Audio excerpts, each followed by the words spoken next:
Scott will look. Let's see what he does here. And he'll go. Hey, get up top, Scott. We need to love one another, need to hug one another. We sell drugs to each other. All right, how are you guys doing? Today is a special episode. Couldn't find any players. So we're going to have to hop on quick because it was an interesting week of basketball last week.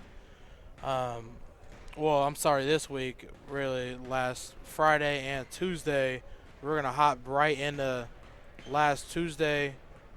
Not last Tuesday. My bad, man. Yesterday, on Friday. Oh, man, I couldn't think on Friday. Yep. Yes. Wayne comes out with the win, 43-39, and they were down by 13 at one point in the game. In the fourth quarter, actually. Yeah. So, I mean, that's going to be tough on Miamisburg. They have probably been facing heat, definitely from us.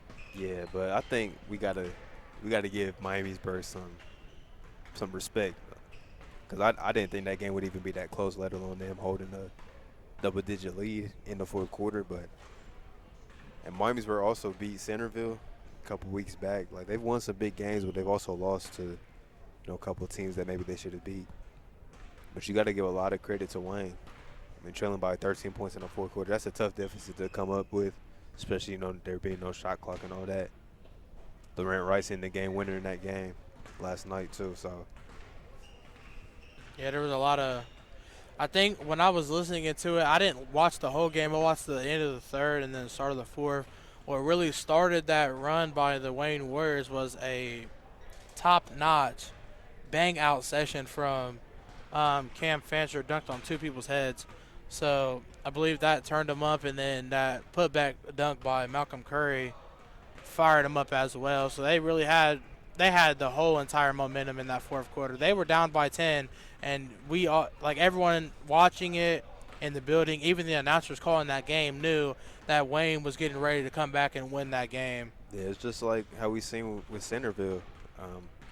When Wayne went up big on Centerville, you just can't count great teams out really at any point.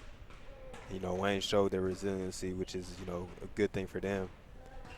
To show that they have that mental toughness that even when they're trailing, by double figures in the game, they can find ways to come back. Even if it's an ugly game like last night was, a very low-scoring game for their standards, it's good that they can find a way to pull that game out. And now we're back to the number one spot in the conference. And Wayne takes that one over Miamisburg, but they do play Miamisburg again next Tuesday, so back-to-back. Miamisburg is probably going to come with a different look onto it, and Wayne's probably going to come with one as well, as they were getting kicked until the fourth quarter. So what I watched from a perspective, it looked like Wayne was trying to match them size-wise. That's how Miamisburg is going to end up beating you, in a sense that if you try to match them up size. The moment Wayne put in Emil Wagner, they started taking over because Emil was getting a bunch of rebounds, a bunch of blocks. It just shows that if you get a true big against Miamisburg, they're going to struggle at least a little bit. Yeah, they're kind of like Springfield. They run that five-guard lineup. And I'm still a little bitter I haven't got a chance to see them play yet. I'm just kind of going off of, what I hear, what I see, like, stat-wise. But we do got to start giving them a little more respect, because I think they are one of the best teams in the conference. Not just because of their record, but I think, they compete with the best of them too. And, that game Tuesday is going to be an interesting one. Hopefully, they don't let that loss affect them too much. Still come with a strong mentality. And they're going to have a chance to win that game if they come with that same energy that they brought Friday night. And as you talked about Springfield, we're going to roll right into the Wildcats. Their game on Friday got canceled because of COVID. Then they were supposed to play Centerville. But we can go back to their game that they played on Tuesday. They won against Fairmont in a close one, 46-44. Their leading scorer was Micah Johnson. He had 14 coming off of the bench. And you have a close relationship with Micah himself, and he kind of shifts towards on how he wants to feel about coming off the bench. Yeah. And I think you kind of hit him on what he provides coming off the bench, because it looks like the top five in the lineup, Tyron Barnes had 5, Vincent Fisher had 3, Thigpen had 2, Josh Tolliver had 11, and then J.R. Wells had 0. So, Yeah, I talked to Micah before their very first game, and he was telling me how he was coming off the bench, and I pretty much just told him, just thrive in your role, because I knew that he's a talented player. He's gotten better, each season he's played this game. I just told him pretty much, just thrive in your role, and he's been doing that, since started off kind of slow the first couple of games, but he's really found his rhythm, and arguably has been probably the second best player other than Josh Tolliver for Springfield. He's really just found his role, and he's really good on both sides of the ball, not just offensively, but he's top 5 in steals and G-Walk, and he really takes that challenge on the defensive end. I think they're probably going to keep him coming off the bench because you know what you're going to get from him now. He seems like he's found his role, he's found his rhythm, so you know what you're going to get from him. But maybe some of the other guys adjusting to that bench role, you might not know what you're going to get from them. And it's hard for players because nobody wants to have that label as I come off the bench. Everybody wants to start being the intros and stuff. It takes a special kind of person to buy into that bench role, not just buy in, but be able to excel in that role. And he's been able to do that. Seems like he's starting to buy in, I think, each game, and he sees his production being so well. So he's really been a great bright spot for this Springfield team, and he's part of the reason on why they're now 4-4 in the season after a little bit of a slow start. and with that one, we're going to take a quick ad break here. We'll be right back, and we're going to flip it to the girls' side. Thank you guys for listening in to this episode here on the Halftime Speech with Tyrik and Trey. We'll see you guys back after this ad break. Here on Halftime Speech, we love our sponsors and can't do anything without them, and we would like to recognize them. Halftime Media Crew, wake up and get excited that one of our sponsors for the show, Jungle Threads. Jungle Threads is a new 2020 clothing line looking to get you fitted in style while you walk the streets, ranging from sizes from small to 2XL. Prices are different for each product. Why not take a chance on the product? You took a chance on us. Also, Jets Pizza with the code JETS5OFF. Get a 20% off coupon code on us. Enhance you out of Dayton, Ohio, training athletes for any sport to get you to the next level. And finally, Buffalo Wild Wings, beer, wing, and sports. What else is better than that? Go into your local Buffalo Wild Wings on Bechtel Avenue and come join the show. All right. Welcome back after that quick little ad break we had there. And we're going to flip over to girls basketball. We just watched on Wednesday the Wayne Warriors, but it looks like Springboro is back on top of the conference. They are 6-0 in conference. They just came off a win from Fairmont back-to-back. But look at that Wednesday night matchup coming up. Play the Wayne Warriors. And that's in Springboro, Ohio. So Wayne, that's going to be probably the biggest matchup of the day on Wednesday, January 20th. Go get your tickets to watch that one on the Springboro channel. Yeah, it kind of sucks because we haven't seen Springboro since really early in the season. But they're still, right up at the top where they were, early on in the season. So obviously they're doing something right. But, we've been fortunate enough to see a lot of Wayne basketball, both on the boys and girls side. And the girls team they make it look pretty easy, honestly. It's easy. I mean, it's easy to just talk about Bree Hall, but they're really just a complete team.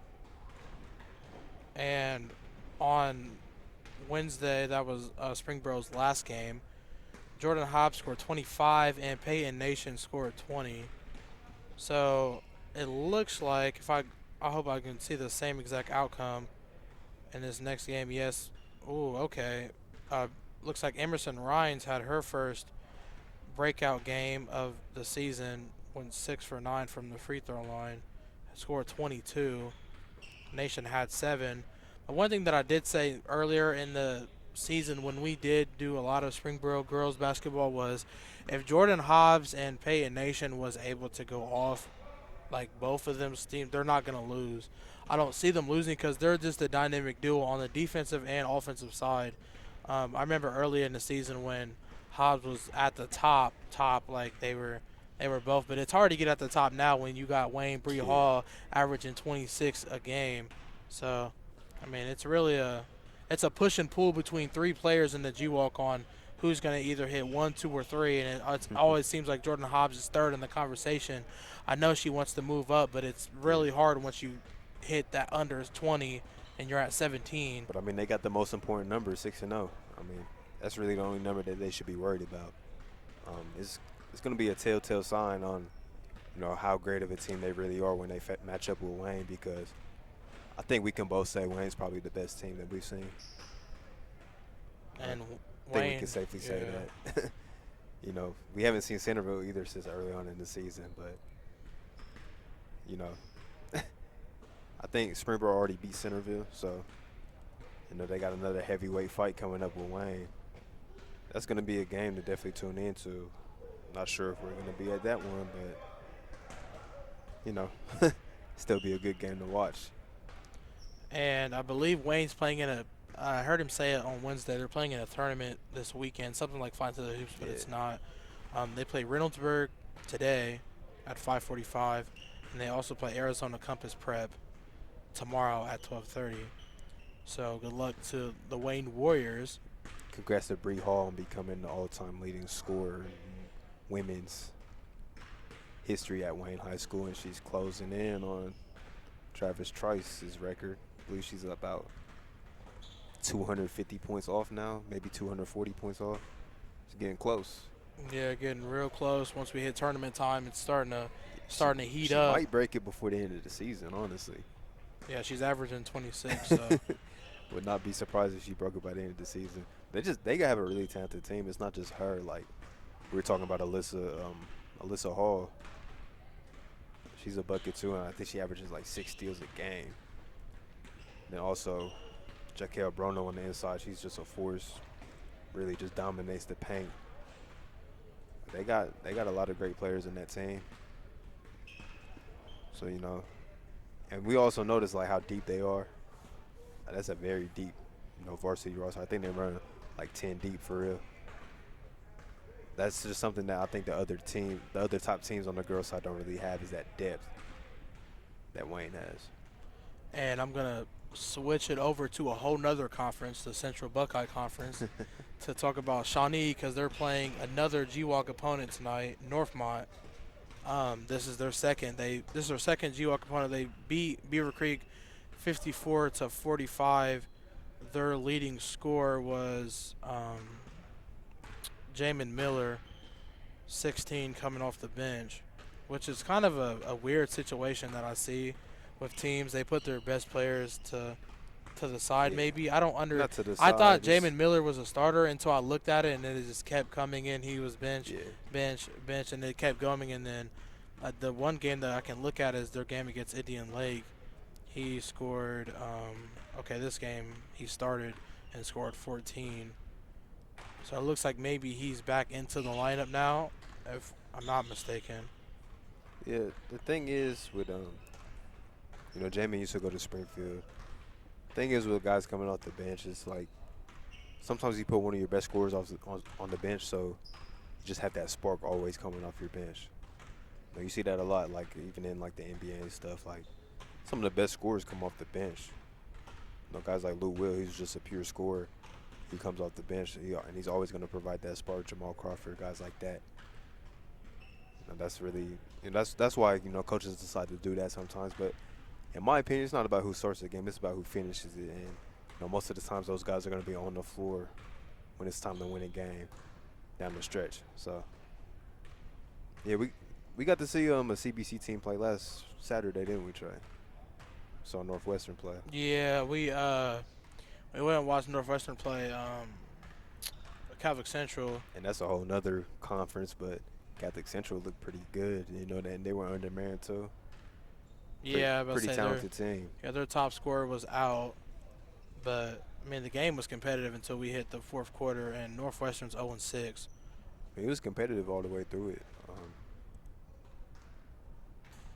It was just a 4-point victory. But yeah, that Catholic Central team's pretty good too. I know we're kind of going, all around the the conferences here, but there's a lot of talent in the high school realm of basketball right now. But we might be in the most talented gym right now, Wayne High School, if you ask me. Didn't even talk much about Centerville on the boys' side either, but hopefully they get their situation with the virus sorted out so they can get back to playing good basketball as they've been rolling of late. And with that, we're gonna end our show here. Once again, no interview, sadly, but hopefully we have one next. Thank you guys for listening to episode 4. And if you guys have players that you want us to interview, hey, flood their mentions, flood their DMs. Say, yeah, tag them, come on share the us show. on the share us on the gram, tag them on there, tag them on Facebook, and give them a little look at the YouTube as well.